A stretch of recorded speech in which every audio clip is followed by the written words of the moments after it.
Hello बच्चों, नमस्कार, आदाब, सत श्री अकाल। कैसे हैं आप सब बच्चों? मैं आशा करता हूं आप लोग अच्छे होंगे, कहानी अच्छी चल रही होगी। बच्चों, मेरा नाम है अविनाश कुमार और आप देख रहे हैं आपका खूबसूरत सा channel physics live.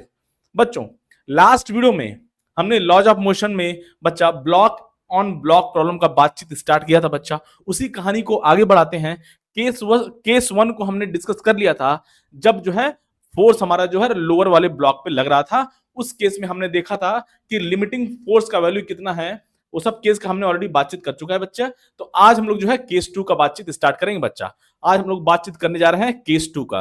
Case to का बातचीत स्टार्ट करेंगे बच्चा। केस टू का मतलब आज क्या होगा, जो फोर्स होगा बच्चा वो ऊपर वाले ब्लॉक पे लगेगा। केस टू बच्चा, केस टू में क्या होने वाला है, अब जो फोर्स है ना वो ऊपर वाले ब्लॉक पे लगेगा, ऊपर वाले ब्लॉक पे लगेगा। तो इस तरह से जो है कुछ कहानी को जो है, देखिए थोड़ा सा इसको जो है इनबिल्ड कर लूं। हाँ चलिए, तो बच्चा अब केस टू क्या है बच्चा, यहां पे देखा जाए अपर ब्लॉक, अपर ब्लॉक हो गया बच्चा, और ये लोअर ब्लॉक हो गया, और ये हो गया लोअर ब्लॉक। और ये दोनों जो है किसी हॉरिजॉन्टल सरफेस पे यूं ऐसे रखे हुए हैं, हॉरिजॉन्टल सरफेस पे यूं रखे हुए हैं बच्चा, हॉरिजॉन्टल सरफेस पे। और जो है हमने अभी मान रखा है जो हॉरिजॉन्टल सरफेस है वो हमारा क्या है बच्चा, वो हमारा स्मूथ सरफेस है। हॉरिजॉन्टल सरफेस बच्चा वो स्मूथ है, वो स्मूथ सरफेस है। जो भी फ्रिक्शन प्रेजेंट है, जो भी फ्रिक्शन है बच्चा वो इन दोनों ब्लॉक के बीच में ही है, जो भी फ्रिक्शन है। और अपर वाले ब्लॉक को मैंने M1 मास बोल दिया, लोअर वाले ब्लॉक को बच्चा मैंने M2 बोल दिया। और इनके बीच में फ्रिक्शन है, मतलब फ्रिक्शन है बच्चा, मतलब ये रफ सरफेस है इनके बीच में। मतलब कह सकते हैं यहाँ पे म्यूएस और म्यू के दोनों है, ऐसे बोल सकते हैं म्यूएस और म्यू के दोनों है, दोनों है बच्चा। हॉरिजॉन्टल जो सरफेस है ये स्मूथ है ना। अब देखिए बच्चा, अब क्या होगा, अब लास्ट वाले एग्जांपल में, लास्ट केस में हमने देखा था कि हमने फोर्स लोअर वाले ब्लॉक पे लगाया था। अब मैं बच्चा फोर्स क्या कर रहा हूं, अपर वाले ब्लॉक पे लगा रहा हूं। और एक चेंजेस मैंने और किए हैं बच्चा, एक चेंज। लास्ट केस में हमने आई थिंक M1 को लोअर लिया था और M2 को अपर लिया था। तो अब इस केस में मैंने M1 को अपर ले लिया है और M2 को लोअर ले लिया है। उससे कोई दिक्कत वाली बात नहीं है, हमेशा ऐसे करेंगे, M1 को अपर लेंगे, M2 को लोअर लेंगे, तो कोई दिक्कत। लास्ट वाला केस हमारा कोई चेंज नहीं होगा। या M1 देखिए, लास्ट वाले केस में अगर आप देखें तो हमने लिमिटिंग फोर्स का वैल्यू निकालना था बच्चा, कितना आया था, लिमिटिंग फोर्स का जो वैल्यू आया था वो म्यूएस इंटू M1 प्लस जो लास्ट वाले केस में, लास्ट वाले केस में जो लिमिटिंग फोर्स का वैल्यू आया था बच्चा mu s into M1 plus M2 into g था। आई थिंक ये था बच्चा लिमिटिंग फोर्स का वैल्यू। इससे ज्यादा फोर्स लगाएंगे तो दोनों के बीच में रिलेटिव मोशन हो जाता था, इससे कम लगाएंगे तो दोनों साथ साथ मूव करेंगे, या इतना ही लगाएंगे और इससे कम लगाएंगे दोनों साथ साथ मूव करेंगे। इसका बच्चा हमने ऑलरेडी जो है बातचीत कर लिया था, ऑलरेडी बातचीत कर लिया था बच्चा। तो उस केस में आप M1 को अपर मानिए।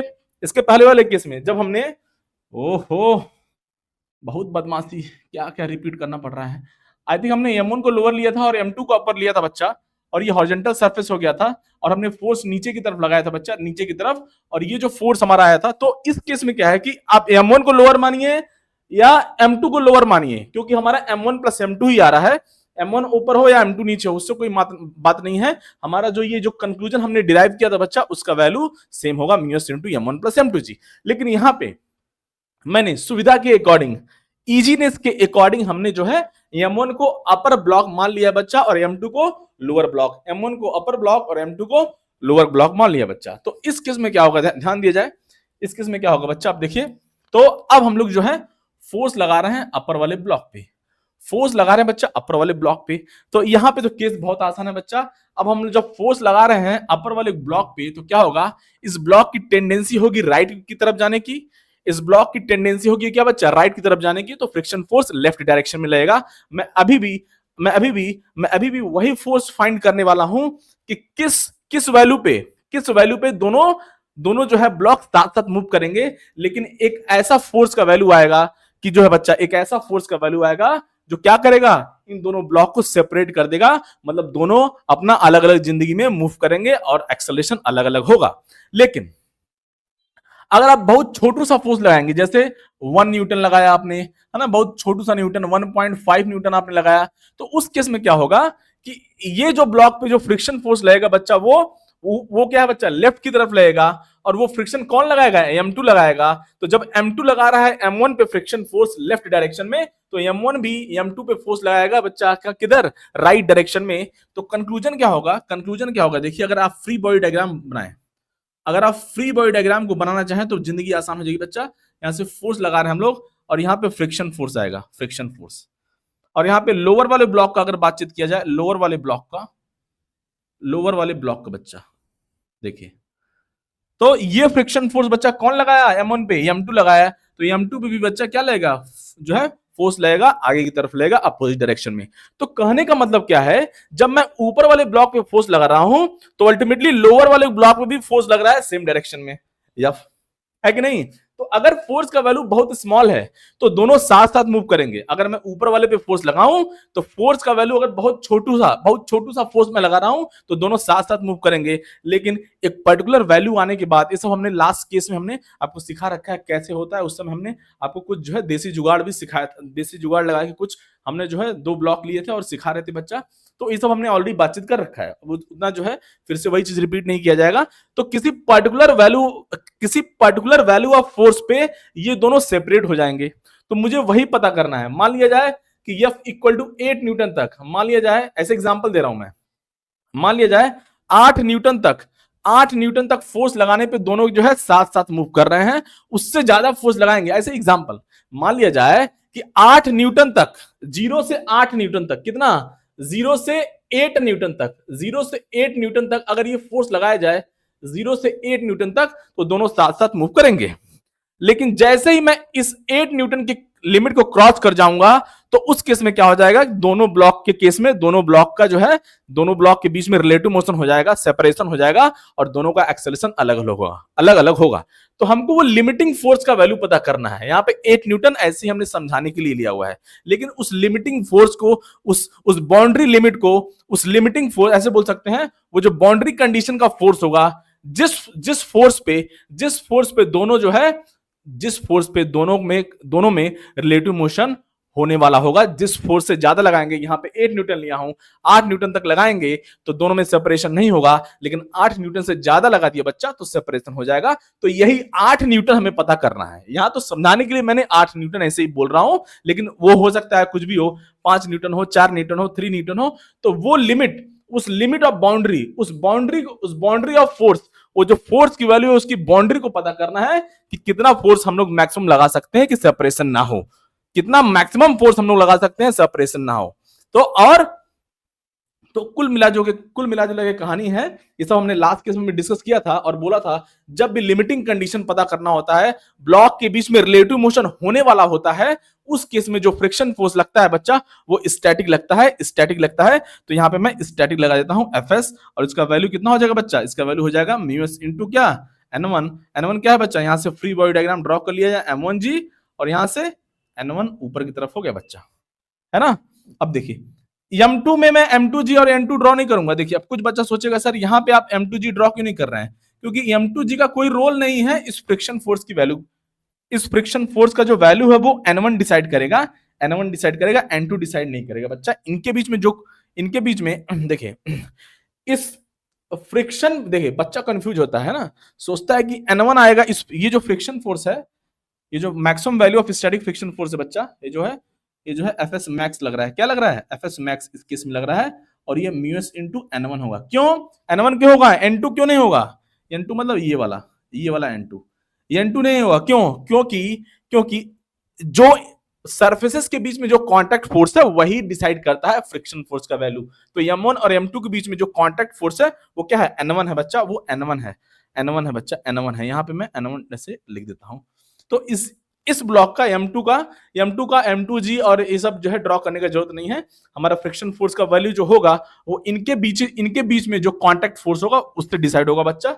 और यहाँ पे इनके बीच में जो कांटेक्ट फोर्स है वो N1 है, क्या है, N1 है। और ऑब्वियसली अभी इनके बीच में रिलेटिव मोशन होने ही वाला है, हम लोग बाउंड्री कंडीशन को पता कर रहे हैं, तो जो फ्रिक्शन लगेगा वो maximum value of static friction लगने वाला है बच्चा, maximum value of static friction force लगने वाला है।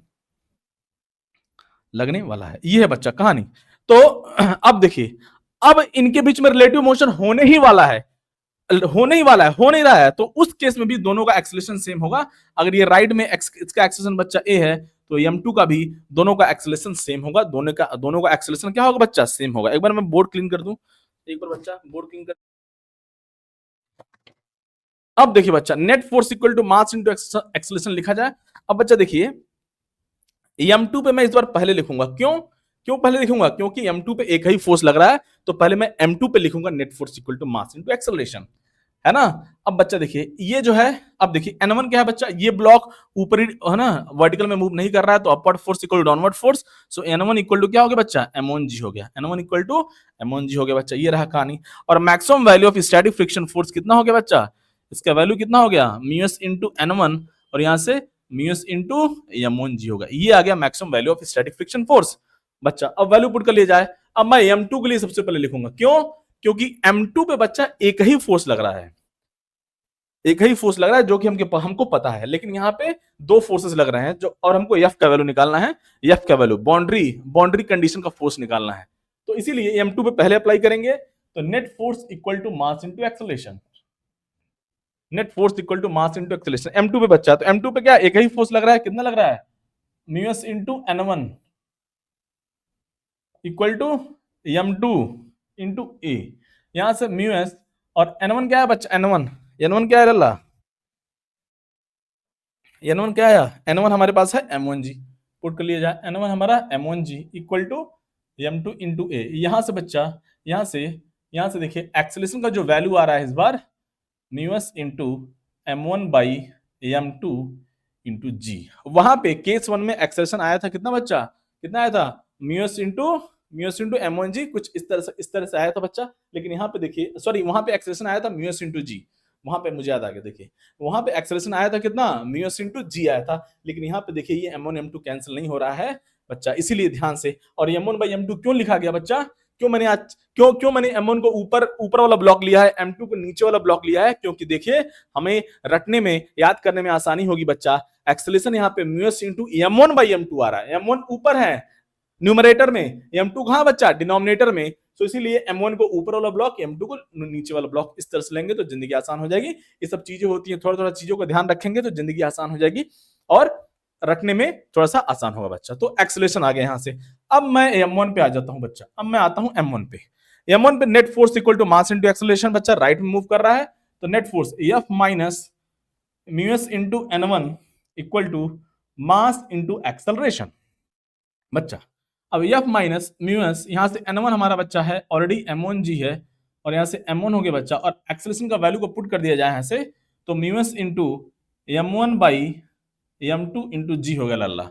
यहां से फोर्स का जो वैल्यू आ गया, जो लिमिटिंग फोर्स है वो आ गया यहाँ पे इस तरफ जाएगा, mu s into m1g plus mu s into m1 square by m2 into g. यहां से कुछ कॉमन लिया जाए बच्चा, कुछ जिंदगी को आसान बनाने के लिए कुछ कॉमन ले लिया जाए, म्यूएस इंटू m1g, और यहां से क्या आ गया बच्चा, 1 प्लस m1 बाई m2, ये हो गया बच्चा कहानी, ये हो गया कॉमन इस तरह से,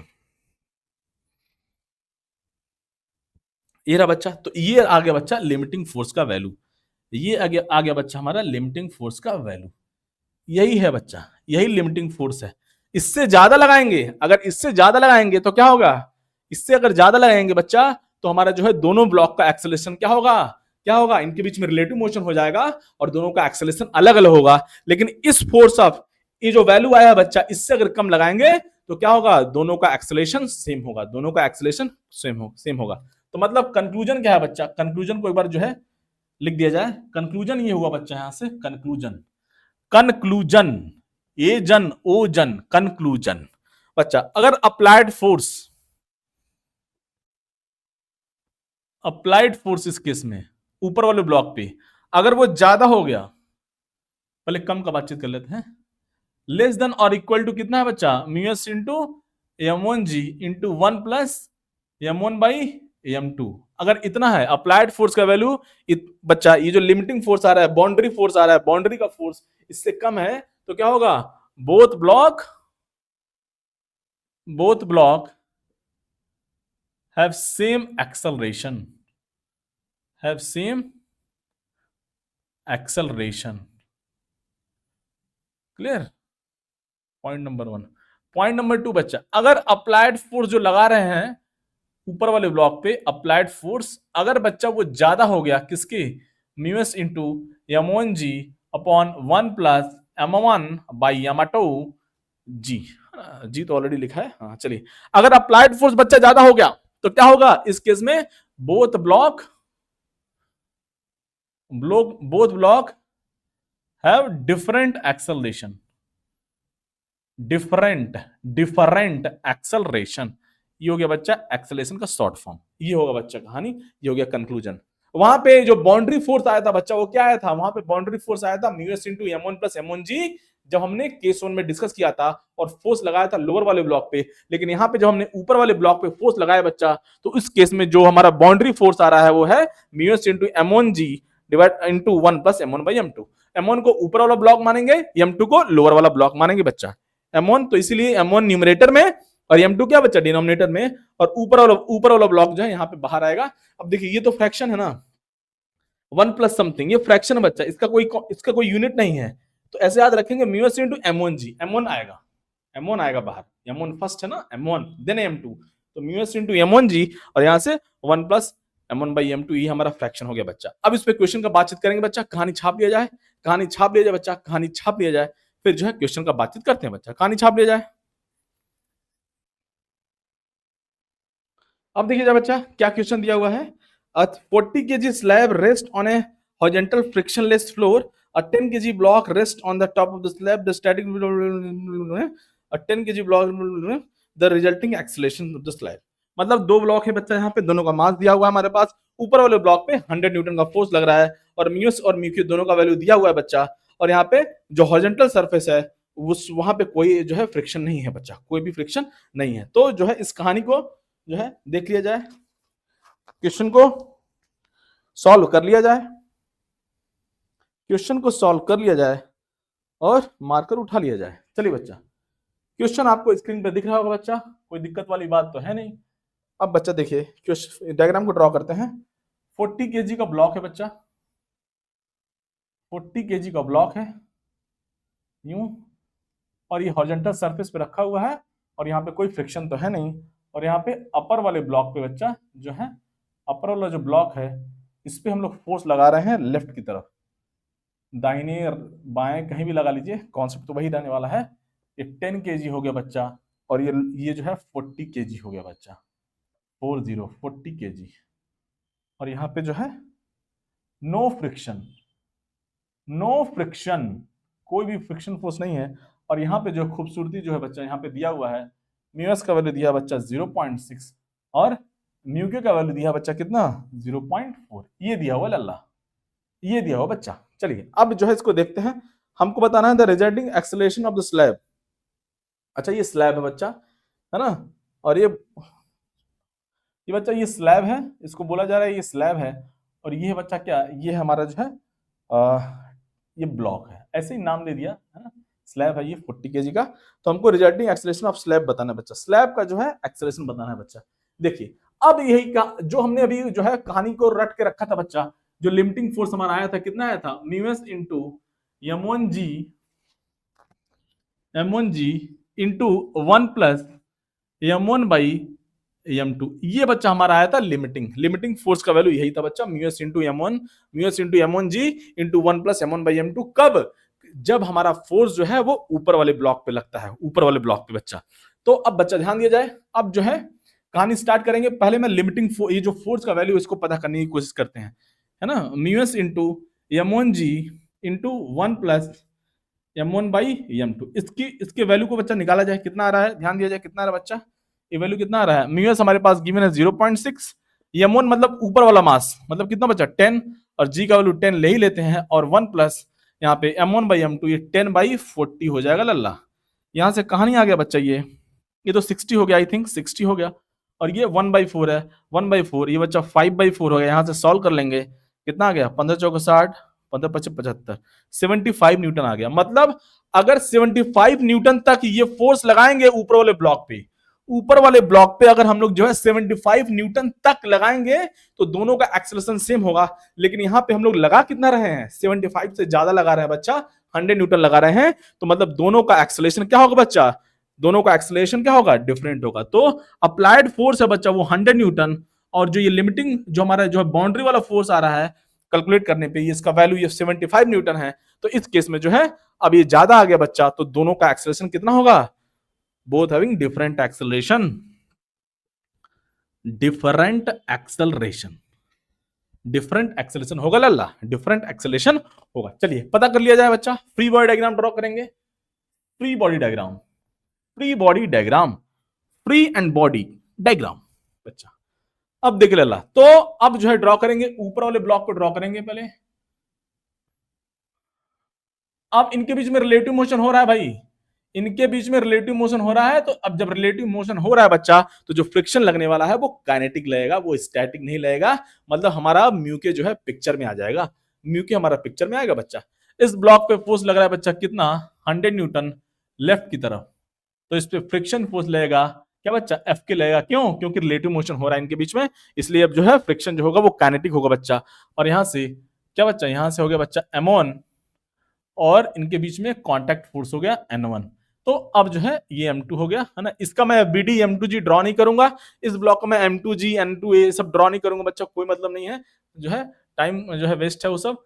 और ये फ्रिक्शन फोर्स बच्चा कौन लगा रहा है M1 पे, ऊपर वाले ब्लॉक पे जो फ्रिक्शन फोर्स लगा रहा है वो लोअर वाला ब्लॉक लगा रहा है, तो एक्शन रिएक्शन, तो ऊपर वाला ब्लॉक भी फोर्स लगाएगा लोअर वाले ब्लॉक पे, किधर, लेफ्ट की तरफ बच्चा, कितना फोर्स लगाएगा, सेम एफ के। और एफ के का वैल्यू जो है कंप्लीट फाइंड कर लिया जाए, एफ के का वैल्यू अगर देखा जाए बच्चा, एफ के का वैल्यू हो जाएगा आपका म्यू के इंटू N1 होगा, क्यों N1 होगा, इसलिए क्योंकि जो इनके बीच में जो कांटेक्ट फोर्स है या जो नॉर्मल फोर्स है बच्चा वो N1 है, N1 है, ये N1 है बच्चा, N1। ऑब्वियसली यहाँ पे भी N1 लग रहा है, लोअर वाले ब्लॉक पे भी लग रहा है, लेकिन उससे हमारा कोई मतलब नहीं है, यहाँ पे M2G N2 सब ड्रॉ करने की जरूरत नहीं है।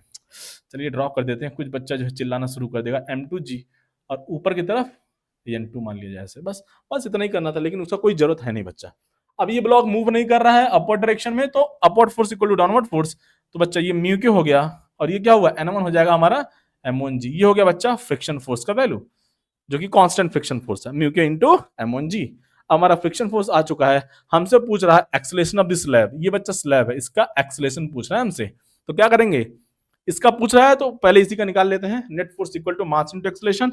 सो फॉर M2 जो कि स्लैब है हमारा, स्लैब, तो net force equal to mass into acceleration, बच्चा कौन सा फोर्स लग रहा है, फॉर्मूला लगाएंगे, ये net force equal to mass into acceleration, बच्चा इस पे फोर्स लग रहा है एफ के ओनली, एफ के, इसका मास कितना है बच्चा, M2 इंटू एक्सेलरेशन, एफ के का वैल्यू कितना है बच्चा, एफ के का वैल्यू है म्यू के इंटू M1G, और ये बच्चा M2 हो गया, और ये हो गया A, आई थिंक यहां से एक्सेलरेशन आ गया है बच्चा, कितना आ गया, एक्सेलरेशन आ गया है म्यू के into M1 upon M2 into G आ गया भाई, बस इसका वैल्यू पुट कर लिया जाए। म्यू के कितना है बच्चा, म्यू के गिवन है 0.4 और M1 ऊपर वाला ब्लॉक 10/40 हो गया बच्चा, इंटू G हो गया, G हमारा हो गया 10 बच्चा, यहां से कहानी ये हो गया 1 मीटर, आई थिंक सब कुछ कैंसिल हो गया, आई थिंक कैंसिल नहीं हुआ क्या, सॉरी हाँ कैंसिल हो गया, 1 मीटर पर सेकंड स्क्वायर हो गया बच्चा स्लैब का एक्सेलरेशन। क्या ऑप्शन है देख लिया जाए एक बार, हाँ चलिए ऑप्शन में हमारा गिवन है 1 मीटर पर सेकंड स्क्वायर, तो यही आंसर होगा मोस्ट प्रोबेबली, जो है ऑप्शन में गिवन है, आंसर क्या क्या है, आंसर तो कॉन्सेप्ट सही लगाया जाए आंसर तो आएगा ही सही, ठीक है उसमें कोई बड़ी बात नहीं है। तो ये हो गया बच्चा हमारा स्लैब का एक्सेलरेशन कितना आ गया, 1 मीटर पर सेकंड स्क्वायर। लेकिन सपोज इसमें पूछता कि ब्लॉक का एक्सेलरेशन भी बताइए, तो ब्लॉक का एक्सेलरेशन निकालने के लिए क्या करेंगे बच्चा, अगर ब्लॉक का एक्सेलरेशन पूछता है हमसे, ब्लॉक का एक्सेलरेशन, तो हम लोग है M1 के लिए कैलकुलेट कर लेंगे, ऊपर वाले ब्लॉक के लिए, मतलब ये ब्लॉक है ये स्लैब है ना, तो ब्लॉक के लिए कैलकुलेट करेंगे, ये हमारा M1 है बच्चा, M1 है, तो यहां से क्या लिखेंगे, net force equal to mass into acceleration. तो नेट फोर्स यहां पे कितना बचा, ये 100 है, 100 ज्यादा होगा, माइनस एफ के equal to mass into acceleration, बच्चा M1 इंटू एक्सेलरेशन हो गया 100 बच्चा, और यहां से एफ के का वैल्यू अभी हमने क्या है बच्चा, एफ के का वैल्यू है म्यू के इंटू M1 इंटू G, और यहाँ से M1 इंटू ए हो गया बच्चा। अब वैल्यू पुट कर लिया थोड़ा जल्दी से, 100 माइनस म्यू के कितना रहा, म्यू के है 0.4, और यहाँ से M1 कितना है, M1 हमारा 10 into 10 equal to M1 10 into a, यहाँ से आगे बच्चा कितना, ये 100 है, और ये -40 हो गया I think, equal to mass into acceleration, यहाँ से 60 इक्वल टू 10 इंटू ए हो गया बच्चा, यहाँ से ए का वैल्यू आ गया कितना, यहाँ से 6 मीटर पर सेकंड स्क्वायर। मतलब जो हमारा जो ब्लॉक है, ऊपर वाला जो मास है, मतलब जो ब्लॉक है, उसका एक्सेलेरेशन हमारा आ चुका है 6 मीटर पर सेकंड स्क्वायर, और स्लैब का एक्सेलेरेशन तो हमने पहले ही पता कर लिया था, जो कि हमसे पूछा था स्लैब का एक्सेलेरेशन। ये रहा बच्चा कहानी, ये रहा कहानी, ये रहा बच्चा कहानी। समझ में आया कहानी? आई थिंक कहानी समझ में आ गया होगा बच्चा। तो अब जो है बच्चा कहानी छाप लिया जाए। अब हम लोग जो है क्या देखने वाले हैं, अब हम लोग देखेंगे वर्टिकल सरफेस पे ब्लॉक जो है कैसे मूव करेगा, उस केस में जो है उसका कहानी का बातचीत कर लिया जाए। वर्टिकल सरफेस पे नेक्स्ट नेक्स्ट प्रॉब्लम का बातचीत कर लिया जाए। Next type of vertical surface पे कितना फोर्स लगाया जाए कि ब्लॉक जो हमारा रेस्ट पे रह पाए, वो सब का बातचीत करने जा रहे हैं बच्चा। कहानी छाप लिया जाए, कहानी छाप लिया लल्ला लल्ला, कहानी छाप लिया जाए।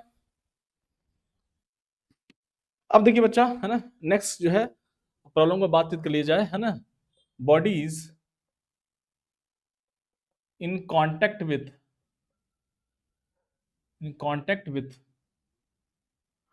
with vertical surface, vertical surface. अब जो बच्चा जो बॉडीज है हमारा, वो कांटेक्ट है कि क्या, वर्टिकल सरफेस से, वर्टिकल सरफेस है। जैसे जैसे कहानी की बातचीत किया जाए, जैसे मान लीजिए बच्चा ये वर्टिकल सरफेस है, ये वर्टिकल सरफेस है और ऑब्वियसली रफ सरफेस है। और बच्चा यहाँ पे हम एक ब्लॉक लेके आए, एक ब्लॉक लेके आए बच्चा यहाँ से, और हम लोग जो है इस ब्लॉक को बच्चा हमने प्रेस्ड कर रखा है, हमने फोर्स लगाया है एफ, हमने फोर्स लगाया कितना बच्चा, एफ फोर्स लगाया है। तो आप खुद देखिए, अगर ये फोर्स का वैल्यू बहुत कम है बच्चा, अगर ये जैसे कुछ हम जो है जुगाड़ अगर लें, जुगाड़ को देखा जाए, जुगाड़ बनेगा कि नहीं,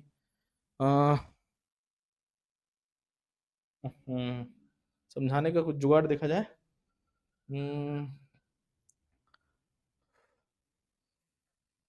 कुछ तो नहीं मिल रहा है,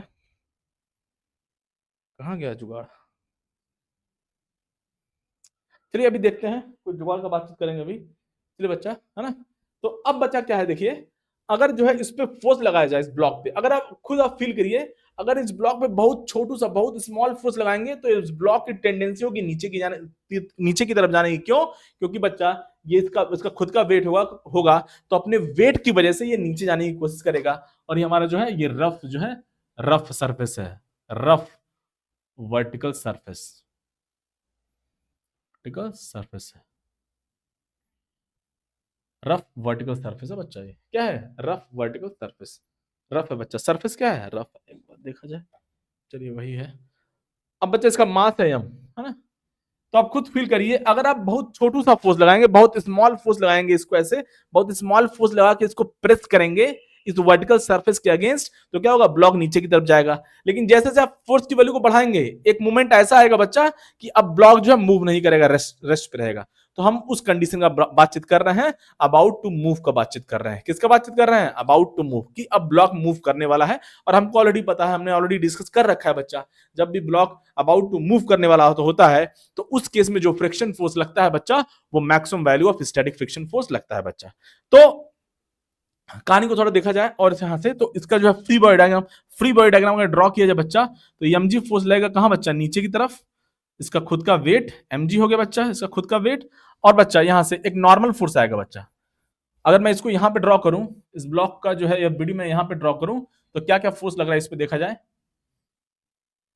एक फोर्स लग रहा है बच्चा, इसका खुद का वेट mg, यहां पे ड्रॉ करते हैं थोड़ा सा, वहां पे जो है हौच पौच हो जा रहा है। यहाँ पे बच्चा फोर्स लग रहा है जो हम लोग लगा रहे हैं, एक्सटर्नल फोर्स। और क्योंकि ये ब्लॉक इस वर्टिकल रफ सरफेस के साथ कांटेक्ट पे है, तो यहाँ पे बच्चा कांटेक्ट फोर्स आएगा। और कांटेक्ट फोर्स का हमेशा जो है नेचर होता है बॉडी को पुश करना, धक्का देना। तो ये जो फोर्स है बच्चा, नॉर्मल फोर्स, कांटेक्ट फोर्स, ये कौन लगा रहा है, ये जो वर्टिकल सरफेस है, ये लगा रहा है इस ब्लॉक पे, ऐसे पुश करेगा, धक्का देने की कोशिश करेगा।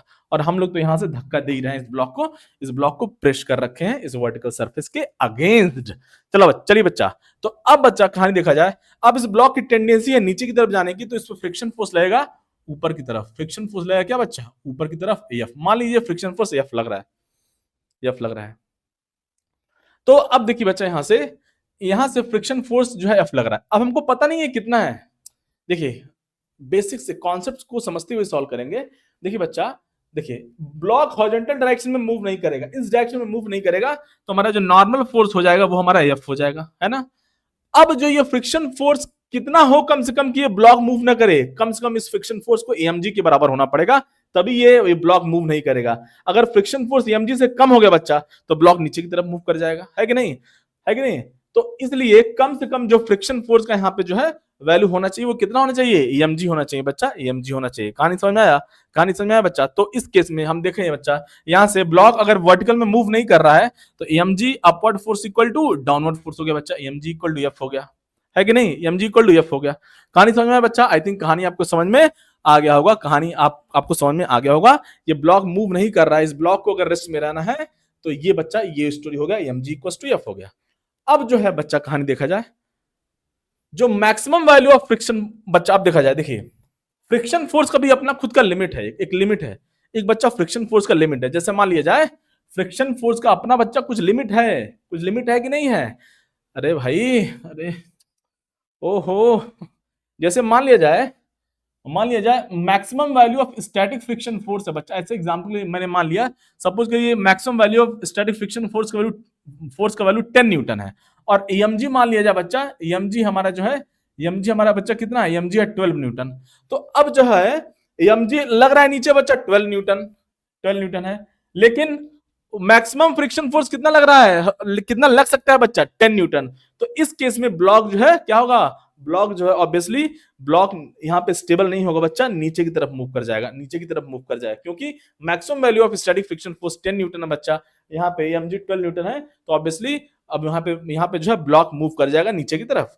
तो अब क्या होना चाहिए, कहानी समझ में आया। तो लेकिन अगर maximum value of static friction force 12 है, या कह सकते हैं बच्चा, अगर maximum value of static friction force 12 Newton हो तब यहाँ पे बैलेंस हो जाएगा, कहानी हो जाएगा। अगर maximum value of static friction force 13 Newton भी हो जाए तो भी हमारा कहानी हो जाएगा। उस केस में जो बच्चा maximum value of static friction force का लिमिट कितना है, 13 न्यूटन, यहाँ पे लग कितना रहा बच्चा, 12 न्यूटन डाउनवर्ड है, तो अब फ्रिक्शन फोर्स यहाँ पे मैक्सिमम कितना लग सकता है, अप टू 13 न्यूटन तक। तब यहां से हमारा अब mg यहाँ पे बैलेंस हो जाएगा बच्चा, और फ्रिक्शन फोर्स हमारा 12 ही लगेगा, 13 नहीं लगेगा, जितना रिक्वायरमेंट है उतना ही लगेगा। तो मतलब ये जो डिस्टर्बेंस फोर्स है बच्चा, mg जो बच्चा ये डिस्टर्बेंस फोर्स है, mg की वजह से जो है ब्लॉक नीचे आने की कोशिश कर रहा है, mg की वजह से हमारा डिस्टर्बेंस फोर्स है बच्चा, mg की वजह से ब्लॉक नीचे की तरफ मूव कर रहा है बच्चा। तो अगर mg का वैल्यू जो बच्चा, mg का वैल्यू जो है अगर कम होगा maximum value of static friction force से, उस केस में जो है ब्लॉक क्या होगा बच्चा, जैसे यहाँ पे 12 है, यहाँ पे 13 है, देखिए कहानी समझ में आ गया होगा आपको। तो जो डिस्टर्बेंस फोर्स है वो अगर जो है maximum value of static friction force से कम है, तब तो जो है स्टैटिक कंडीशन ही रहेगा, मतलब ब्लॉक मूव नहीं करेगा। इस केस में अगर mg का वैल्यू ज्यादा हो गया लल्ला, अगर mg का value maximum value of static friction force से ज्यादा हो गया, उस केस में जो है क्या हो जाएगा, कहानी ब्लॉक जो है नीचे की तरफ मूव कर जाएगा। कहानी समझ में आया। तो ये रहा बच्चा हमारा कंडीशन, इसी से सब कहानी इसी से ही निकलेगा, सब कहानी इसी से आने वाला है। जो डिस्टर्बेंस फोर्स है वो जो है उसका मैक्सिमम वो जो है क्या होना चाहिए, वो कम होना चाहिए maximum value of static friction force से। कहानी समझ में आ गया। ये तो नंबर एग्जांपल ऐसे लिए थे समझाने के लिए, कोई दिक्कत वाली बात नहीं है, कोई दिक्कत वाली बात नहीं है। चलिए बच्चा, तो वैल्यू पुट कर लिया जाए यम, और maximum value of static friction force होता है कितना बच्चा, म्यू एस इनटू क्या बच्चा, एन होता है, और एन का वैल्यू यहाँ पे कितना बच्चा, एन इक्वल टू एफ है, एन इक्वल टू एफ है। ये तो समझाने के लिए मैंने लिखा था, है ना, ये तो समझाने के लिए लिखा था बच्चा, है ना, upward force equal to downward force. कहानी समझ में आया। तो N equal to F put कर लेंगे बच्चा, यहाँ पे N equal to F put कर लेंगे, तो हमारा यहाँ पे फोर्स का वैल्यू आ जाएगा, फोर्स का जो वैल्यू आ गया बच्चा वो ग्रेटर देन और इक्वल टू कितना हो जाएगा, mg अपॉन म्यू एस। मतलब हमको जो ये फोर्स लगाना है बच्चा, अगर इस ब्लॉक को रेस्ट पे रहना है, इस ब्लॉक को अगर मूव नहीं करना है, तो हमको कम से कम यहां से लिख सकते हैं एफ मिनिमम, कितना हो जाएगा, एफ मिनिमम हो जाएगा बच्चा mg अपॉन म्यू एस। ये हो गया लल्ला कहानी। आई थिंक कहानी आपको समझ में आ रही होगी। बहुत ही बेकार राइटिंग बहुत ही बेकार। चलिए, तो कम से कम हमें जो है इतना फोर्स लगाना ही पड़ेगा, इतना फोर्स लगाएंगे तभी जो है ब्लॉक रेस्ट पे रहेगा। कम से कम इससे ज्यादा भी लगा सकते हैं, इससे ज्यादा भी लगा सकते हैं, कोई दिक्कत नहीं है ना। लेकिन अगर ये ब्लॉक रेस्ट पे है तो जितना mg है उतना ही फ्रिक्शन फोर्स लगेगा। कहानी समझ में आया। कहानी आई थिंक आपको समझ में आ गया होगा बच्चा। तो हमको इतना ही फोर्स लगाना है, इससे ज्यादा नहीं लगा, सॉरी मतलब कम से कम इतना मुझे चाहिए ही चाहिए। इस ब्लॉक को रेस्ट पे रहना है, तो इस ब्लॉक को अगर रेस्ट पे रहना है तो कम से कम इतना फोर्स लगाना ही पड़ेगा, एफ मिनिमम।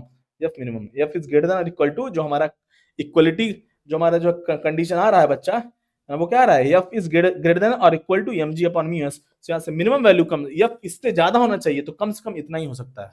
अरे भाई, अरे जैसे यक्स ग्रेटर देन और टू है, तो यक्स का मिनिमम वैल्यू कितना है, टू ही तो है कि नहीं? बस वैसे लिखा है, एफ अगर ग्रेटर देन और equal to M G upon mu S है, तो मिनिमम वैल्यू कितना हो गया, M G upon mu S. तो इतना वैल्यू हमें कम से कम लगाना पड़ेगा बच्चा, अगर ब्लॉक को रेस्ट में रहना है। आई थिंक कहानी आपको समझ में आ गई होगी, कहानी आपको समझ में आ गई होगी बच्चा। कहानी छाप लिया जाए बच्चा, कहानी छाप लिया जाए, क्वेश्चन का बातचीत करेंगे, कहानी छाप लिया जाए। अब बच्चा देखा जाए, नेक्स्ट क्वेश्चन का बातचीत किया जाए। क्या क्वेश्चन दिया हुआ बच्चा, क्वेश्चन आपको स्क्रीन पे दिख रहा होगा। A body is struck to the front part of the truck, the coefficient of friction between the body and the truck is mu, the minimum acceleration with which the truck should travel so that the body does not fall down। ये बच्चा कहानी दिया हुआ है। एक बार जो है मैं जो है मार्कर उठा लूं, चलिए बच्चा, और जो है इस क्लिप को यहाँ पे एडजस्ट कर दिया जाए, एड्रेस। चलिए अब बच्चा क्या दिया हुआ है, अब बॉडी है ना,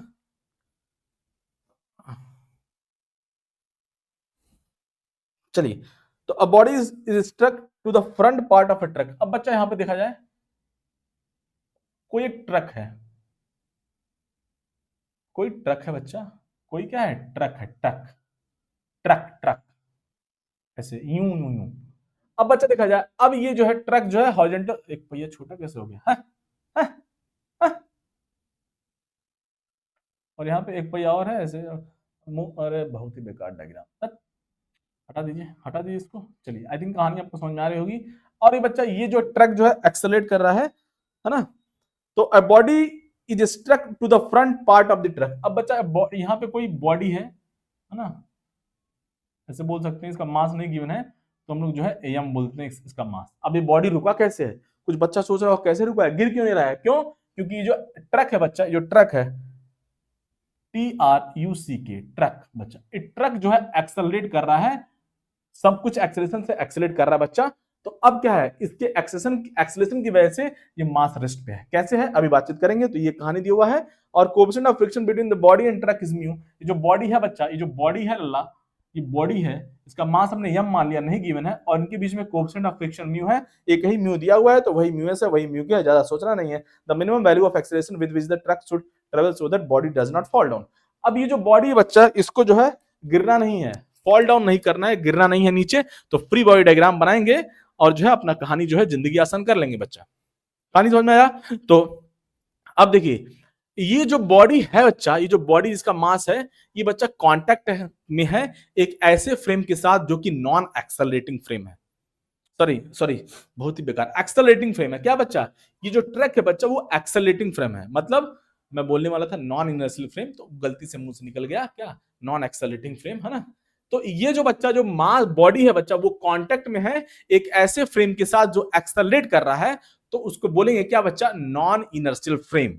और नॉन इनर्शियल फ्रेम को डील करने के लिए जब भी कोई चीज एक्सेलरेट करता है, कोई रेफरेंस, कोई प्लेटफॉर्म एक्सेलरेट करता है बच्चा, उस केस में ऑब्जर्वर को वहीं पे बिठा देंगे, तो जिंदगी ज्यादा आसान हो जाएगी बच्चा। तो मैंने क्या किया, यहाँ पे बच्चा एक जो है ऑब्जर्वर को बिठा दिया, एक ऑब्जर्वर को बिठा दिया बच्चा यहाँ पे, है ना, एक ऑब्जर्वर को मैंने यहाँ पे बिठा दिया, और उसको जो है थोड़ा चुरकी उर्की है, यहाँ पे बाल उल है ना, देख रहा है वो। तो अब जो है, अब बच्चा ये जो हमारा जो ऑब्जर्वर है, ये है बच्चा ऑब्जर्वर, ऑब्जर्वर जो चीजों को ऑब्जर्व करता है बच्चा, ऑब्जर्वर है। तो अब जो कि क्योंकि देखिए आप कहां से देख रहे हैं वो इंपॉर्टेंट नहीं है, मैंने इसके पहले ही डिस्कस कर रखा हूं बच्चा स्यूडो फोर्स में, आप कहां से देखते हैं वो इंपॉर्टेंट नहीं है, ऑब्जर्वर क्या दिख रहा है वो इंपॉर्टेंट है। अपने आप को ऑब्जर्वर बनाइए बच्चा। तो आप यहाँ पे है, आप यहाँ पे बच्चा, और इस मास को देख रहे हैं, ये मास गिर नहीं रहा है, मास क्या बच्चा, रेस्ट पे है। अगर ये मास रेस्ट पे है, तो upward force equal to downward force, right force equal to left force. But उसके पहले, क्योंकि आप ऑब्जर्व कर रहे हैं नॉन इनर्शियल फ्रेम से, जो सूडो फोर्स बच्चा आने वाला है इस बॉडी पे, जो मास यम है बच्चा, जो बॉडी है, इस पे सूडो फोर्स आने वाला है, क्योंकि आप ऑब्जर्व कर रहे हैं नॉन इनर्शियल फ्रेम से बच्चा। तो इस पे अगर मैं इसका फ्री बॉडी डायग्राम बनाऊं बच्चा, तो क्या क्या इस पे जो है फ्री बॉडी डायग्राम लगने वाला है, क्या क्या फोर्सेस लगने वाले हैं बच्चा, इसका फ्री बॉडी डायग्राम देखिए, देखा जाए बच्चा। एक तो इसका खुद का वेट लगेगा mg नीचे की तरफ, ओके। और बच्चा इनके बीच में कांटेक्ट है, इनके बीच में कांटेक्ट है बच्चा, कांटेक्ट है, तो ये ट्रक का जो वर्टिकल सरफेस है ये इस पे फोर्स लगाएगा, इसको कांटेक्ट, इस पे फोर्स लगाएगा बच्चा, तो इनके बीच में कांटेक्ट फोर्स आ जाएगा कितना, ये आ जाएगा बच्चा नॉर्मल फोर्स और कांटेक्ट फोर्स, एन हो गया बच्चा। कहानी समझ में आया? उसके बाद लल्ला, उसके बाद अब जो है इस पे कौन सा फोर्स आने वाला है, ध्यान से देखा जाए। अब इस ये जो बच्चा इस पे जो है एक सूडो फोर्स भी आने वाला है, अभी हमने बोला। और सूडो फोर्स का जो डायरेक्शन होता है वो अपोजिट टू दी, क्या होता है, सूडो फोर्स लगता है बॉडी पे opposite to the accelerating frame. तो ये ट्रक एक्सेलरेट कर रहा है राइट में, तो सूडो फोर्स लगेगा बच्चा लेफ्ट डायरेक्शन में, टुवर्ड्स लेफ्ट डायरेक्शन में कितना लगेगा, m इंटू ए लगेगा, m इंटू ए। अब देखिए, और लास्ट फोर्स हमारा बच्चा फ्रिक्शन फोर्स। इस ब्लॉक की टेंडेंसी है नीचे की तरफ जाने की, तो क्योंकि ये सरफेस रफ है बच्चा इनके बीच में, तो फ्रिक्शन फोर्स क्या लगेगा, ऊपर की तरफ लगेगा। अभी देखते हैं कितना लगता है, वो बात की बात है, ऊपर की तरफ लगेगा बच्चा। तो अब ये ब्लॉक मूव नहीं कर रहा है विद रिस्पेक्ट टू ऑब्जर्वर, मतलब जो ऑब्जर्वर ऑब्जर्व कर रहा है उसके रिस्पेक्ट में। आप कहां से देख रहे हैं वो इंपॉर्टेंट नहीं है, अपने आप को ऑब्जर्वर बना लिया जाए। कितनी बार हमने ऑलरेडी क्लास में, कितनी बार हमने आपसे के साथ डिस्कस किया हुआ बच्चा, अपने आप को ऑब्जर्वर बना लेंगे तो जिंदगी बहुत आसान हो जाएगी। तो अब बच्चा ये ब्लॉक मूव नहीं कर रहा है, ये ब्लॉक मूव नहीं कर रहा है, तो left force equal to right force और upward force equal to downward force बच्चा। तो अब देखिए यहां से आ गया N equal to m a आ गया बच्चा, नॉर्मल फोर्स जो कॉन्टैक्ट फोर्स आ गया वो एम ए हो गया बच्चा, एम इंटू ए। चलिए अब देखिए कहानी, अब फ्रिक्शन फोर्स का अपना लिमिट है, फ्रिक्शन फोर्स का अपना लिमिट है बच्चा, क्योंकि ये mg की वजह से नीचे आने की कोशिश कर रहा है। तो अब जो है अगर ये mg का वैल्यू बच्चा अगर ये फॉल नहीं कर रहा है, गिर नहीं रहा है, तो क्या होना चाहिए, जो डिस्टर्बिंग फोर्स है, क्योंकि mg की वजह से ये ब्लॉक नीचे की तरफ जाएगा, गिरने की कोशिश करेगा, तो जो डिस्टर्बिंग फोर्स है वो mg है, तो mg शुड बी क्या होना चाहिए, mg should be less than maximum value of static friction force. अगर mg maximum value of static friction force से कम है तो रेस्ट पे रहेगा, हमेशा फॉल नहीं करेगा। लेकिन mg अगर ज्यादा हो जाएगा maximum value of static friction force से, तो ऑब्वियसली वो नीचे फॉल कर जाएगा बच्चा। तो ब्लॉक जो है डज नॉट फॉल, जो बॉडी है बच्चा वो डज नॉट फॉल, वो गिर नहीं रही है, बॉडी डज नॉट फॉल, गिर नहीं रही है, तो बच्चा क्या हो जाएगा यहां से, तो mg का जो वैल्यू है mg बच्चा वो हमारा होना चाहिए, क्या होना चाहिए, लेस देन और equal to maximum value of static friction force, तभी ऐसा होगा। और यहां से mg हो जाएगा बच्चा, यहां से क्या हो जाएगा, less than and maximum value of static friction force mu s into N. यहाँ पे ओनली एक ही म्यू गिवन है, तो वही म्यूएस है, वही म्यू के है बच्चा। यहां से लिखेंगे mg equal to less than और इक्वल टू म्यूएस को मैं म्यू लिख रहा हूं क्योंकि एक ही म्यू गिवन है। और नॉर्मल फोर्स का वैल्यू क्या हो गया बच्चा, m इंटू ए हो गया। देखिए m इंटू ए, यहाँ से m से m कहानी कैंसिल हो गया, तो मास का कोई जरूरत नहीं था, उसका कहानी चला गया खाना खाने के लिए बच्चा, घर पे चला गया खाना खाने के लिए। तो यहाँ पे g इज लेस देन और इक्वल टू क्या हो गया बच्चा, म्यू इंटू ए हो गया बच्चा। तो यहां से a आ गया ग्रेटर देन और equal to g by mu. तब यहां से मिनिमम वैल्यू हो जाएगा बच्चा कितना, a का वैल्यू g बाई म्यू से के इक्वल या उससे ज्यादा होना चाहिए, तो मिनिमम कितना होना चाहिए, एटलीस्ट g बाई म्यू होना चाहिए। ये हमारा हो गया बच्चा, ये हो गया हमारा आंसर। मिनिमम एक्सेलरेशन कितना होना चाहिए, g by mu. I think कहानी आपको समझ में आ गया होगा बच्चा, आई थिंक कहानी आपको समझ में आ गया होगा। चलिए बच्चा कहानी छाप लिया जाए, कहानी छाप लिया बच्चा, कहानी छाप लिया जाए बच्चा, कहानी छाप लिया जाए। और देखिए बच्चा नेक्स्ट क्वेश्चन का बातचीत कर लिया जाए। नेक्स्ट क्वेश्चन का बच्चा, क्वेश्चन क्या दिया हुआ है, क्वेश्चन आपको स्क्रीन पे दिख रहा होगा, क्वेश्चन आपको स्क्रीन पे दिख रहा होगा बच्चा, क्या दिया हुआ है, a book of weight 20 newton is pressed between two hands and each hand exert a force 40 newton, है ना। If the book just start to slide down then coefficient of friction. Book just start to slide है बच्चा, जब भी कोई body just start to slide होती है तो उस केस में जो फ्रिक्शन फोर्स लगता है वो maximum value of static friction force लगता है बच्चा। तो कोई बुक है बच्चा, उस बुक को जो है कैसे जो है पकड़ा जा रहा है एक बार देख लिया जाए। देखिए ये बुक है बच्चा, देखिए एनसीईआरटी है और कुछ नहीं है। अब देखिए इस बुक को बच्चा ऐसे जो है होल्ड किया जा रहा है दोनों तरफ से, यहां से भी फोर्स लगाया जा रहा है और इधर से भी, दोनों डायरेक्शन से इस पे फोर्स लगाया जाए बच्चा। और ये बुक जो है जस्ट स्टार्ट टू स्लाइड है, देखिए जस्ट स्टार्ट टू स्लाइड है, जस्ट स्टार्ट टू स्लाइड करने ही वाली है, स्लाइड कर नहीं रही है बच्चा। तो ये केस है, तो यहाँ पे क्या होगा, अब यहाँ पे इस तरफ से भी फोर्स लगाया जा रहा है और इस तरफ से भी फोर्स लगाया जा रहा है बच्चा। तो उस केस में क्या होगा, उस केस में दोनों तरफ से बच्चा इस पे कांटेक्ट फोर्स आएगा और फ्रिक्शन फोर्स भी दोनों तरफ से आएगा, इस तरफ से भी आएगा। ये भी रफ सरफेस है, ये हाथ बच्चा और ये सरफेस रफ सरफेस हो गया बच्चा। इनके बीच में कोएफिशिएंट ऑफ फ्रिक्शन है म्यू है बच्चा, कोएफिशिएंट ऑफ स्टैटिक फ्रिक्शन या जो भी है, रफ सरफेस है तो यहाँ पे फ्रिक्शन फोर्स आएगा, और यहाँ से भी बच्चा फ्रिक्शन फोर्स आने वाला है, तो दोनों तरफ से फ्रिक्शन फोर्स आएगा बच्चा, यहाँ पे दोनों तरफ से फ्रिक्शन फोर्स आने वाला है। तो चलिए बच्चा कहानी देख ली जाए, कहानी देख लीजिए बच्चा, तो है ना, एक बार देख लीजिए, डायग्राम को ड्रॉ कर लेते हैं। तो ये बुक है बच्चा, बुक मान लिया जाए, थोड़ा सा चौड़ा है, इसका जो है विड्थ ज्यादा है, और यहाँ पे एक हैंड इधर से बच्चा फोर्स लगाया जाए, each hand exert a force of 40 Newton, यहाँ से हाथ जो बच्चा हैंड है वो 40 न्यूटन का फोर्स लगा रहा है, और इधर से भी 40 न्यूटन का फोर्स लगाया जा रहा है, दोनों तरफ से 40 न्यूटन। इसका वेट है बच्चा नीचे की तरफ, कितना वेट है बच्चा इसका 20 न्यूटन वेट है।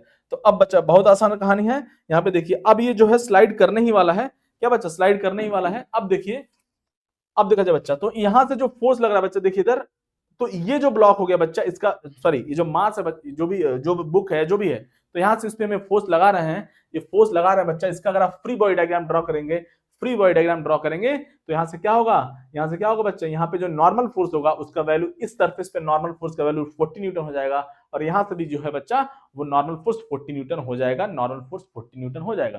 तो यहां से, तो यहाँ पे बच्चा, यहाँ पे अब यहाँ पे फ्रिक्शन फोर्स लग रहा है बच्चा कितना, यहाँ पे F1, और यहाँ पे फ्रिक्शन फोर्स क्या लग रहा है बच्चा, F2 लग रहा है। बहुत आसान है। अब देखिए, upward force equal to downward force करेंगे, ब्लॉक अबाउट टू फॉल है, फॉल नहीं कर रही है, अबाउट टू फॉल है, तो उस केस में जो फ्रिक्शन फोर्स लगेगा बच्चा वो मैक्सिमम होगा, maximum value of static friction होगा, मैक्सिमम, ये जो है बच्चा वो maximum value of static friction है।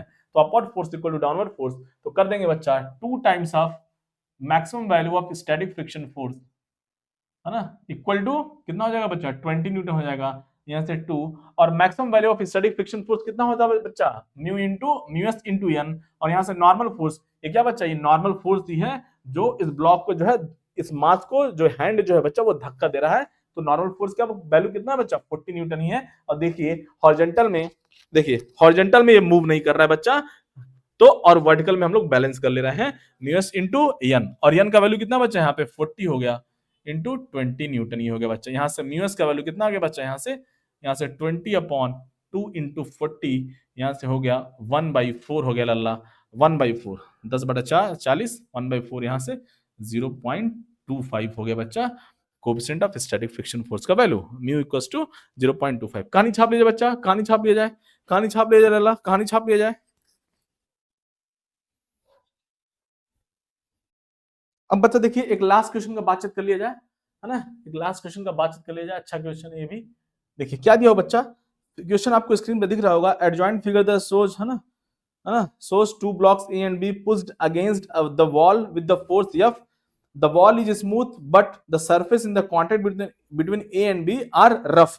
Which of the following is true for the system of blocks to be at rest against the wall? अब बच्चा क्या देखिए, ये जो वर्टिकल वॉल, बहुत ही बेकार, बहुत ही बदमाशी,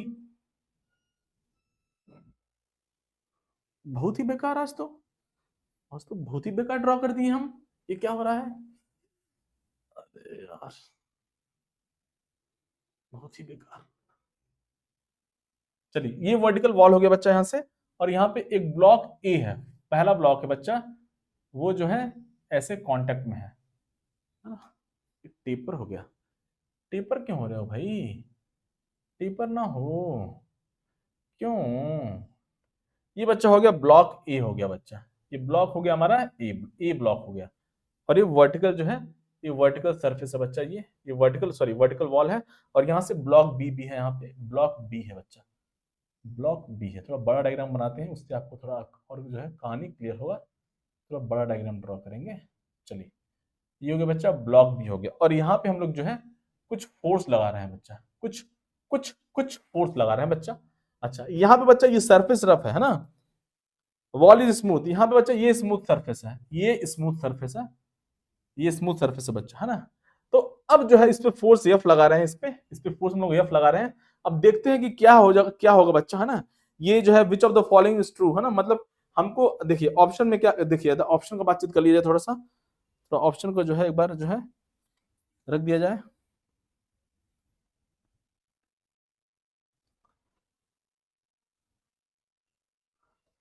अब देखिए बच्चा ऑप्शन में क्या क्या गिवन है, ऑप्शन में गिवन है हमारे पास यहाँ पे F should be more than the weight of A and B, है ना? F should be equal to the weight of A and B.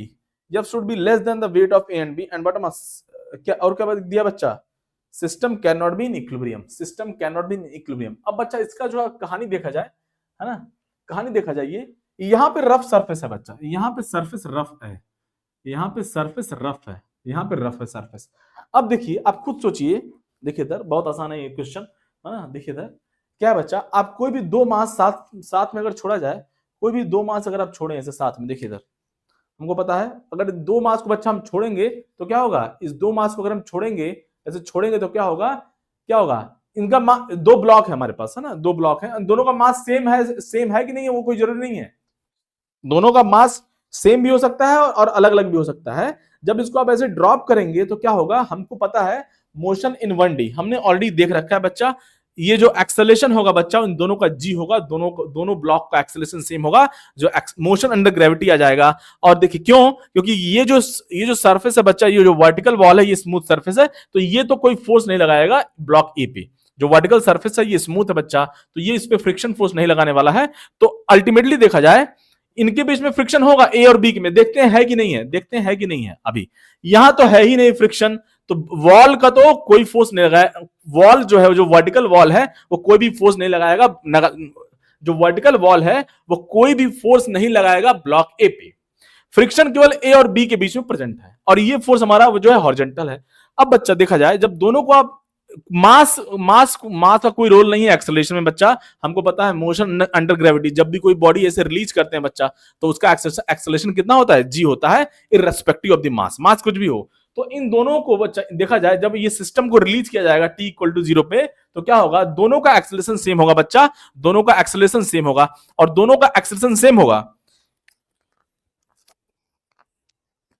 दोनों का एक्सेलरेशन क्या होगा बच्चा, सेम होगा। अब दोनों का एक्सेलरेशन जब सेम होगा, कहानी होगा जब दोनों ब्लॉक का एक्सेलरेशन सेम है बच्चा, तो क्या करेंगे, जब भी दो मास हो, दोनों का मास का एक्सेलरेशन सेम हो, तो उसमें उसको जो है एक सिस्टम में लेंगे, उसको एक सिस्टम में लेके उसको एक सिस्टम में लेके बच्चा एनालाइज करेंगे, तो हमारा जो है कहानी और अच्छे से क्लियर हो जाएगा। तो ये हमारा इन दोनों को मैंने एक सिस्टम में ले लिया, इन दोनों को एक सिस्टम में ले लिया, क्यों ले लिया, क्या कंडीशन है दोनों को सिस्टम में लेने का बच्चा, दोनों को सिस्टम में लेने का एक ही कंडीशन है कि दोनों किसी दो ब्लॉक का एक्सेलरेशन क्या होना चाहिए बच्चा, सेम होना चाहिए। यहाँ पे m1 प्लस m2 हो गया, ऐसे ये मास हो गया बच्चा g, और यहाँ पे जो है नीचे क्या लगेगा, m1 प्लस m2g हो गया बच्चा, m1 प्लस m2g, है ना। और यहाँ पे ऑब्वियसली एक नॉर्मल फोर्स भी आएगा, अब मैं वर्टिकल को यहाँ पे ड्रॉ नहीं करूंगा, मैं दोनों ब्लॉक को एक सिस्टम में ले लिया हूँ। हाँ, वर्टिकल जो सरफेस है वो फ्रिक्शन फोर्स नहीं लगाएगा, लेकिन एक नॉर्मल फोर्स तो लगाएगा बच्चा यहाँ पे n, और यहाँ पे जो है फोर्स हम लोग ले रहे हैं बच्चा F। अब देखिए मैं फिर से बोल रहा हूं, मैंने दोनों को सिस्टम में क्यों लिया, क्योंकि दोनों का एक्सेलरेशन सेम है बच्चा, मोशन अंडर ग्रेविटी है, वर्टिकल डायरेक्शन में कोई फोर्सेस नहीं है, तो ऑब्वियसली दोनों का एक्सेलरेशन सेम होगा इररिस्पेक्टिव ऑफ द मास कुछ भी हो, उसको कोई मतलब नहीं है बच्चा। तो दोनों को हमने सिस्टम में ले लिया, क्यों ले लिया, क्योंकि दोनों का एक्सेलरेशन सेम है, that is equal to G, that is equal to कितना बच्चा, जी के इक्वल है। तो अब हॉरिजॉन्टल डायरेक्शन में n और f बैलेंस है बच्चा, लेकिन अब देखिए आप यहाँ पे कोई भी अपवर्ड फोर्स नहीं है इनको बैलेंस करने के लिए, कोई भी अपवर्ड फोर्स नहीं है। अब कुछ बच्चा सोच रहा होगा सर इनके बीच में रफ सरफेस था तो यहाँ तो फ्रिक्शन लगेगा, अरे बच्चा, अरे लल्ला, अब हम जब हमने दोनों को एक सिस्टम में ले लिया, जब मैंने दोनों मास को एक सिस्टम में ले लिया बच्चा, तो अब इनके बीच में जो फ्रिक्शन फोर्स होगा वो इंटरनल हो जाएगा, वो अब यहाँ पे पिक्चर में नहीं आने वाला है, वो घर पे चला गया खाना खाने के लिए, वो नहीं आएगा बच्चा। इंटरनल, जब हम दोनों मास को एक सिस्टम में ले लिए हैं हम, तो दोनों के बीच में जो फ्रिक्शन फोर्स लगने वाला है वो बच्चा इंटरनल फोर्स होगा, तो वो यहां पर रिप्रेजेंट नहीं होगा, तो वो चला गया घर पे खाना खाने के लिए। तो अब देखिए, अब इस सिस्टम पे केवल वर्टिकल डायरेक्शन में केवल एक ही फोर्स है, डाउनवर्ड डायरेक्शन, जो कि दोनों का वेट है बच्चा। अब इसको रोकने के लिए, इसको बैलेंस करने के लिए ऊपर की तरफ अपवर्ड डायरेक्शन में कोई फोर्स तो है नहीं, तो अब क्या होगा बच्चा, यहां से कहानी पलट जाएगी और दोनों ब्लॉक नीचे की तरफ मूव कर जाएंगे। कितना भी आप फोर्स यहां पे लगा लीजिए, यहाँ पे आप इस फोर्स का वैल्यू कितना आप लगा लीजिए, 100 Newton, 500 Newton, 1000 Newton, crore Newton, कुछ भी आप फोर्स लगा लीजिए बच्चा, ये ब्लॉक नीचे की तरफ जाएंगे ही जाएंगे, दोनों जो है नीचे की तरफ मस्त एक साथ मूव करेंगे विथ एक्सेलरेशन जी। कहानी समझ में आया। वही केस ऐसे हो जाता है जैसे मान लीजिए तो यहाँ पे आंसर हो गया बच्चा कि ये जो है सिस्टम कभी भी जो है इक्विलिब्रियम पे नहीं रहेगा। कितना भी आप जो है फोर्स का वैल्यू लगा लिया जाए, system can not be in what equilibrium. अब बच्चा देखा जाए, अगर मान लीजिए एक ही सरफेस होता, देखिए अगर मान लीजिए सॉरी एक ही ब्लॉक होता, मान लीजिए अगर एक ही ब्लॉक होता बच्चा, और यहाँ पे हम फोर्स लगा रहे हैं, और ये स्मूथ सरफेस होता, ये क्या होता बच्चा, स्मूथ सरफेस होता। अगर ये वर्टिकल सरफेस स्मूथ है बच्चा, तो यहाँ पे भी वही केस हो जाएगा। अगर आप फ्री बॉडी डायग्राम ड्रॉ करेंगे बच्चा, तो mg हो जाएगा नीचे की तरफ, यहां से फोर्स आ जाएगा बच्चा, जो हम लोग लगा रहे हैं इसको, इस वर्टिकल वॉल के अगेंस्ट प्रेस किए हुए हैं, वो फोर्स लगा रहे हैं। यहाँ पे इनके बीच में नॉर्मल फोर्स आ जाएगा, कॉन्टैक्ट फोर्स बच्चा एन हो गया। अब क्योंकि ये वॉल स्मूथ है बच्चा, ये वॉल स्मूथ है, तो अब इस ब्लॉक पे फ्रिक्शन फोर्स नहीं लगेगा, तो ऊपर की तरफ कोई फोर्स है ही नहीं mg को बैलेंस करने के लिए, तो यहाँ पे भी जो है ब्लॉक नीचे की तरफ जाता, अगर ये वर्टिकल वॉल जो है वो स्मूथ होता तब। लेकिन हमने अभी रफ लिया था, थोड़ी देर पहले जब स्टार्ट किया रफ लिया था, तो फ्रिक्शन फोर्स जो है mg को बैलेंस कर रहा था। लेकिन यहाँ पे अगर फ्रिक्शन फोर्स नहीं है, वॉल स्मूथ है बच्चा, तो कोई भी फ्रिक्शन फोर्स नहीं आएगा। तो यहाँ पे जो है कितना भी आप फोर्स लगा लीजिए, एफ का वैल्यू कितना भी लगा लीजिए, करोड़ न्यूटन, इनफाइनाइट न्यूटन, ये ब्लॉक जो है क्या बच्चा, वो मूव नहीं, ये ब्लॉक जो है मूव क्या बच्चा, मूव करेगा ही करेगा, ब्लॉक को मूव करना ही करना है। लेकिन रियल लाइफ में ऐसा होता नहीं है, कोई भी सरफेस आइडियली स्मूथ होता नहीं है। इसीलिए बच्चा कितना भी आप स्मूथ सरफेस बना लीजिए, कितना भी स्मूथ सरफेस आप बना लीजिए बच्चा, क्या होगा, ब्लॉक को तो रुकना ही रुकना है, क्योंकि म्यू कभी जीरो नहीं हो सकता है रियल लाइफ में। मैं यहाँ पे आइडियल केस का बात कर रहा हूं, परफेक्टली स्मूथ सरफेस मतलब म्यू इक्वल टू जीरो। इस केस में अगर ये सरफेस स्मूथ है बच्चा, परफेक्टली स्मूथ है, तो आप कितना भी फोर्स लगा लीजिए, ये ब्लॉक रेस्ट पे नहीं रहेगा, ये नीचे जाएगा ही जाएगा। यहां पे भी वही केस हो गया बच्चा। हमने दोनों को सिस्टम में क्यों लिया, क्योंकि दोनों का एक्सेलरेशन सेम है, that is equal to acceleration due to gravity. दोनों का एक्सेलरेशन सेम है, कितना है, जी है, जी। ये ब्लॉक भी जी से नीचे एक्सेलरेट करेगा, ये ब्लॉक भी जी से नीचे एक्सेलरेट करेगा, तो दोनों का एक्सेलरेशन सेम है, तो हमने सिस्टम में ले लिया था। और इन दोनों को क्या बच्चा, रुकना जो है, इन दोनों को रुकना नहीं है, ये दोनों जो है नीचे की तरफ जाएंगे ही जाएंगे। कहानी समझ में आया बच्चा? आई थिंक कहानी आपको समझ में आ गया होगा बच्चा, कहानी आपको समझ में आ गया होगा। चलिए बच्चा, कहानी को यहीं पे जो है समाप्त करते हैं, मिलते हैं बच्चा नेक्स्ट वीडियो में, और बातचीत किया जाएगा हम लोग जो है, मोस्ट प्रोबेबली हम लोग बातचीत किया जाएगा बच्चा इंक्लाइन रफ सरफेस पे या इंक्लाइन स्मूथ सरफेस पे, क्या क्या क्या केस पॉसिबिलिटी है, कैसे ब्लॉक नीचे से ऊपर जाएगा, ऊपर से नीचे जाएगा, इन सब का बातचीत करेंगे बच्चा नेक्स्ट वीडियो में। तब तक के लिए जय हिंद, जय भारत।